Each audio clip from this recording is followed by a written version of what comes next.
Good day. Here is the presentation of ITECH7201 Assignment 2 Maze Game. I'm Peijin Su and my partner is Tai-JIE Yun. We are going to present our maze game development. First is the game introduction. The game is running a Java console. Here is the map of this game. Users are required to enter text-only commands to control the flow of the operation. You can explore the maze and fight or interact with the other non-player characters. Next is the development methodology. First, we will discuss the extreme programming development in our maze game. It has a rapid cycle of analysis, design, and implementation, test, and integration. In other words, it does not require heavy documentation and its development cycle is shorter than other development methods.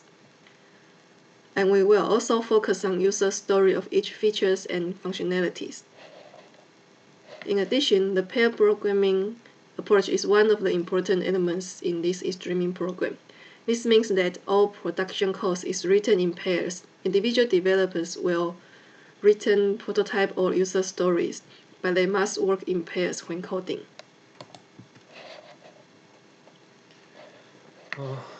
Let me explain the design pattern we use in this project. First is a singleton pattern. This is the creational design pattern. In our implementation, the Dungeon Master is use this type of pattern because Dungeon Master only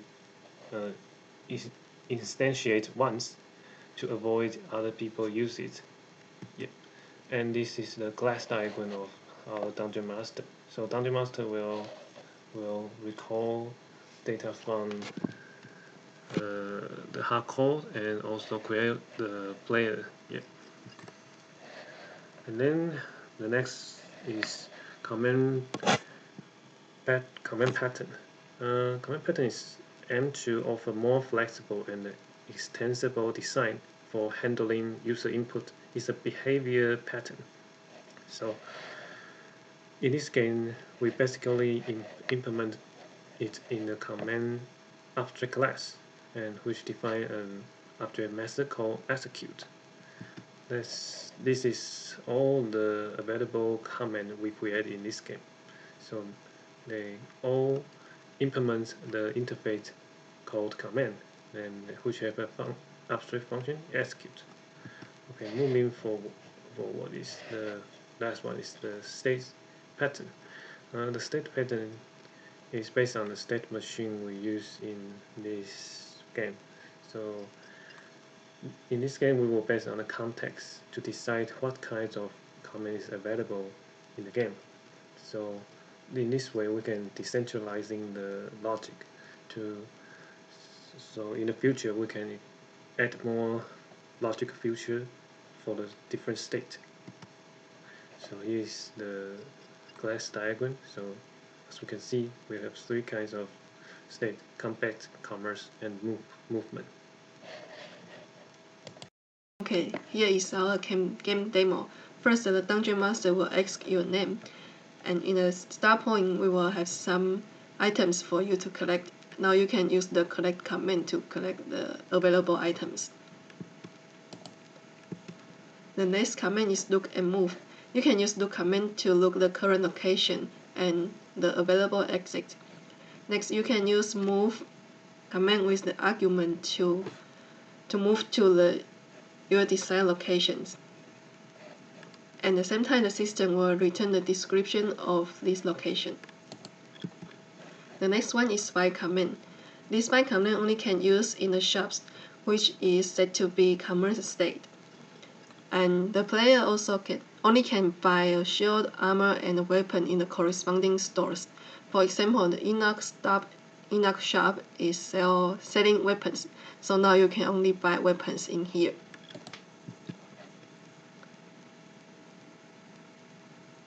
And at the same time, the system will check how many coins do you have, or is this item exceed your weight limit. For example, this example is like you want to buy a chain, but its weight is over your weight limit, so that you cannot buy it.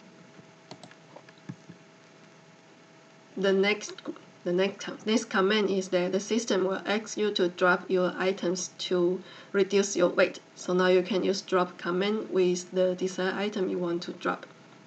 Now you can, after you drop the command, you can use status player to see how much weight do you have right now. The next one is talk to character. The player can talk to the character if they are not hostile. So for this example is the pig in the bar. You can use the talk command with some argument to talk to him, then he can give you the information about this maze. Okay, next one is show the status and equip function. So in here we can use equip, like you have a shield, weapon, or armor, and you have its name, and you type equip and the name of the item, and like this example we equip a wooden, so we can increase our life point, and then we can use status player to show the detail of the player. Here we can see we add extra 1 point because we equip this wooden shield. The next one, if we want to equip weapon, but if you use equip weapon during the combat, you will lose 1 turn, so the hostile NPC will attack you. Yeah. So moving to the next one is finally is attack. So this can only be used in the combat state.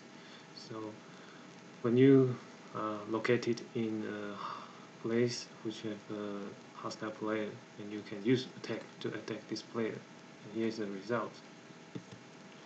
Then is the restore. This also only can be used during the combat state.